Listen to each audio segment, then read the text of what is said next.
बिस्मिल्लाहिर्रहमानिर्रहीम। अस्सलाम वालेकुम स्टूडेंट्स, आई होप आप सब खैरियत से होंगे। आज की वीडियो का टॉपिक है स्कोप ऑफ लिंग्विस्टिक्स, जिसको हम मेन ब्रांचेस ऑफ लिंग्विस्टिक भी कहते हैं। आई होप आपने प्रीवियस वीडियोस देखी होंगी और आपको उनकी अच्छे से समझ आई होगी। आज का वीडियो लेक्चर भी आप लोगों के लिए काफ़ी ज़्यादा हेल्पफुल होने वाला है। तो बगैर टाइम वेस्ट किए वीडियो को शुरू करते हैं। स्टूडेंट्स, स्कोप ऑफ लिंग्विस्टिक में हमारे पास है micro linguistics and macro linguistics. But macro linguistics and micro linguistic को डिस्कस करने से पहले मैं लिंग्विस्टिक की डेफिनेशन पढ़ाना चाहूँगी।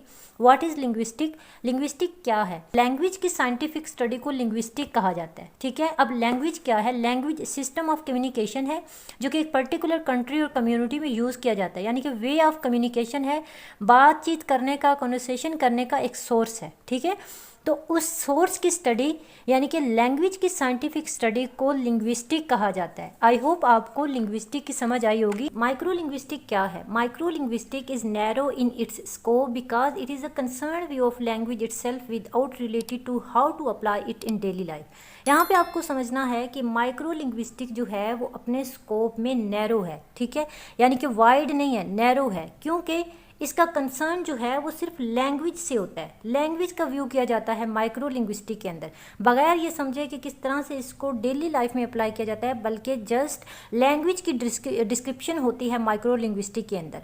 माइक्रो लिंग्विस्टिक में जस्ट लैंग्वेज का एक एस्पेक्ट देखा जाता है, यानी कि वन एस्पेक्ट की स्टडी की जाती है। फॉर एग्जाम्पल, किस तरह से हम ज़ुबान बोलते हैं, किस तरह से हम वर्ड्स को प्रोनाउंस करते हैं। माइक्रो लिंग्विस्टिक में वर्ड्स की स्ट्रक्चर को देखा जाता है। ठीक है, कि साउंड को देखा जाता है, फोनीम्स को देखा जाता है। मोफोलॉजी के अंदर जो है वो डिफरेंट मीनिंग्स, वर्ड्स कंबाइन कैसे होते हैं, किस तरह से ग्रामेटिकल सेंटेंसेस बनते हैं। ठीक है, उनका स्ट्रक्चर क्या है, कॉन्टेक्स्ट क्या है, जस्ट लैंग्वेज की डिस्क्रिप्शन होती है और वाइडली इसमें कुछ भी स्टडी नहीं किया जाता, यानी कि ये नहीं देखा जाता कि किस तरह से इसको डेली लाइफ में अप्लाई किया जाता है। माइक्रो लिंग्विस्टिक की कुछ सब फील्ड्स हैं जिसको हम डिस्कस करते हैं। सबसे पहले हमारे पास है फोनेटिक। फोनेटिक क्या है स्टूडेंट्स? फोनेटिक जो है ये साउंड की स्टडी है। ठीक है, फोनेटिक के अंदर हम समझते हैं कि साउंड किस तरह से बनता है, ह्यूमन साउंड की स्टडी की जाती है and study of the physical properties of human language. Human language की जो साउंड है उसकी फिजिकल प्रॉपर्टीज को देखा जाता है। We can say that human speech sound की साइंटिफिक स्टडी को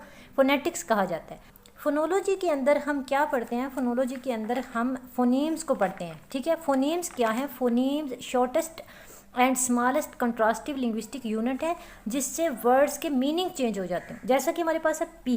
ठीक है, ये हमारे पास एक फोनीम है। तो इंग्लिश लैंग्वेज में जितने भी अल्फ़ाबेट्स हैं वो तमाम अल्फ़ाबेट्स फोनीम हैं। ठीक है, शॉर्ट कंट्रास्टिव यूनिट है जिससे कोई भी मीनिंग चेंज हो। जैसे कि अगर हम पी की एग्जांपल लेते हैं तो यहाँ पे मैं वर्ड लिखती हूँ स्पिन। ठीक है, तो आप देख सकते हैं कि यहाँ पर पी किस तरह से साउंड कर रहा है। इसी तरह से मैं वर्ड लिखती हूँ स्टॉप। ठीक है, यहाँ पर पी डिफरेंट तरीके से साउंड कर रहा है। और अगर हम वर्ड लिखें फ़ोन तो इसमें आप देखते हैं पी किस तरह से साउंड कर रहा है। ठीक है, तो इस तरह से फोनीम जो है जो कि वर्ड की मीनिंग को चेंज कर दे उसको हम फोनोलॉजी के अंदर पढ़ते हैं। नेक्स्ट हमारे पास है मोफोलॉजी। मोफोलॉजी क्या है? The study of the internal sub structure of words and how they can be modified. Morphology के अंदर पढ़ा जाता है वर्ड के स्ट्रक्चर के बारे में और ये देखा जाता है कि किस तरह से उनको मॉडिफाई किया जा सकता है। Next we have syntax. Syntax में क्या पढ़ा जाता है? The study of the words combine to form a grammatical sentence. Student, syntax में स्टडी किया जाता है कि किस तरह से वर्ड्स मिलकर फ्रेजेस बनाते हैं और किस तरह से फ्रेजेस मिलके सेंटेंसेस बनाती हैं और वो सेंटेंसेस और वो फ्रेजेस जो हैं ग्रामेटिकली करेक्ट होने चाहिए। Next we have semantics. Semantics क्या है? Semantics simply the study of the meaning of the word. Words के मीनिंग की स्टडी को सीमेंटिक कहा जाता है। वर्ड्स और सेंटेंसेस से जो बनने वाले लिटरल मीनिंग होते हैं उनको हम सीमेंटिक में स्टडी करते हैं। स्टूडेंट्स, सीमेंटिक जो है ये एक पैरास्टिक लेवल है। Semantic is not an independent field. Okay, next we have pragmatic. The study of how an utterance is used in the communication act. Pragmatic में देखा जाता है कि लिटरल मीनिंग जानने के बाद हम सेंटेंस के कॉन्टेक्स्ट को जानते हैं जिसे हम प्रैग्मेटिक कहते हैं। ठीक है, प्रैग्मेटिक में meaning of the words and sentence को डिफरेंट कॉन्टेक्स्ट में समझा जाता है। आई होप आपको माइक्रो लिंग्विस्टिक की अच्छे से समझ आई होगी। Macro linguistic is broadest view of language. ठीक है, लैंग्वेज का ब्रॉडेस्ट व्यू। माइक्रो लिंग्विस्टिक था नैरो व्यू। यानी कि उसमें हमने जस्ट लैंग्वेज के बारे में पढ़ना होता था, लैंग्वेज किस तरह से बनती है, प्रोनाउंस किस तरह से होती है, उसको डिलीवर कैसे करते हैं, वो वर्ड बनते कैसे हैं, उन वर्ड्स का स्ट्रक्चर कैसे बनता है, फॉर्म्स कैसे बनते हैं, ये तमाम चीज़ें हम माइक्रो लिंग्विस्टिक में पढ़ते हैं। और ये सब जो मैं अभी बात कर रही हूँ ये हम मैक्रो में नहीं पढ़ते, ठीक है। मैक्रो लिंग्विस्टिक में हम पढ़ते हैं कि लैंग्वेज जो है उसको किस तरह से डेली लाइफ में अप्लाई किया जाता है, ठीक है। It is a broad view of language, it concern language itself with related to other sciences and how to apply it in daily life. It includes psycholinguistics, stylistics, neurolinguistics, discourse analysis, sociolinguistics, computational linguistics and legal linguistics. ठीक है, अभी हम इन fields को अलग अलग discuss करते हैं। सबसे पहले हमारे पास है स्टाइलिस्टिक्स। स्टाइलिस्टिक क्या है? The study of varieties of language. Stylistic में हम पढ़ते हैं कि किस तरह से हम लिटरेचर को स्टाइल में लिखते हैं, इसमें फिगर्स ऑफ स्पीच किस तरह से यूज़ करते हैं, रिटोरिकल डिवाइसेस को कैसे यूज़ किया जाता है, सिंबोलिज्म, लिटोट्स, ये तमाम चीज़ें इसमें कैसे यूज़ की जाती हैं। राइटर्स जो हैं वो स्टाइलिस्टिक में अपने वर्क को मोर स्टाइलिश बनाने के लिए ये डिवाइसेस यूज़ करते हैं ताकि अपनी राइटिंग को स्प्लेंडेड बना सकें, ठीक है। यूँ भी कह सकते हैं stylistic is the study of elements of literary style. Psycholinguistic क्या है? जैसा कि आप वर्ड साइको देख सकते हैं, साइको का क्या मतलब है? माइंड के रिलेटेड, ब्रेन के रिलेटेड, ठीक है। Psycholinguistic is the study of language and mind the mental structure and process which are involved in the acquisition, comprehension and production of language. इस ब्रांच में हम समझते हैं कि किस तरह से जो है लैंग्वेज प्रोसेस होती है। इसमें स्टडी करते हैं कि कैसे लैंग्वेज हमारे माइंड में प्रोसेस होती है, हम कैसे उसको समझते हैं, कैसे उसके कॉन्सेप्ट्स बनाते हैं। लैंग्वेज जो है the study of the relationship between linguistic behaviour and psychological process. इस चीज़ की स्टडी हम साइकोलिंग्विस्टिक्स में करते हैं। साइकोलिंग्विस्टिक का कंसर्न ये है कि किस तरह से ह्यूमन माइंड और लैंग्वेज के बीच में एक कनेक्शन है, किस तरह से ह्यूमन माइंड लैंग्वेज को पिक करता है, कनेक्ट करता है, उसके कॉन्सेप्ट बनाता है, किस तरह से हम उस वॉइस को, उस सेंटेंस को समझते हैं, ठीक है, उसके किस तरह से कॉन्सेप्ट बनाते हैं। तो इसकी स्टडी को कहा जाता है psycholinguistic. Next we have neurolinguistic. Neurolinguistic क्या है? Neurolinguistic is the study of language processing and language representation in the brain. Neurolinguistic में ये तज्जिया किया जाता है कि किस तरह से लैंग्वेज प्रोसेस होती है और किस तरह से रिप्रेजेंट होती है। न्यूरोलिंग्विस्टिक का पर्पज़ ह्यूमन ब्रेन के काम करने की सलाहियत को बेहतर बनाना है। इसमें हम स्टडी करते हैं कि किस तरह से माइंड, ब्रेन इंफॉर्मेशन को प्रोसेस करता है, ठीक है, उसको किस तरह से कॉम्प्रिहेंस करता है, किस तरह से इंफॉर्मेशन को कलेक्ट करता है और फिर हम उसको यूज़ करते हैं। नेक्स्ट हमारे पास है डिस्कोर्स एनालिसिस। डिस्कोर्स एनालिसिस क्या है? स्टूडेंट्स, डिस्कोर्स का मतलब होता है कन्वर्सेशन, ठीक है, गुफ्तगू करना। एनालिसिस का मतलब होता है कि तज्जिया करना, एनालिटिक करना, ठीक है।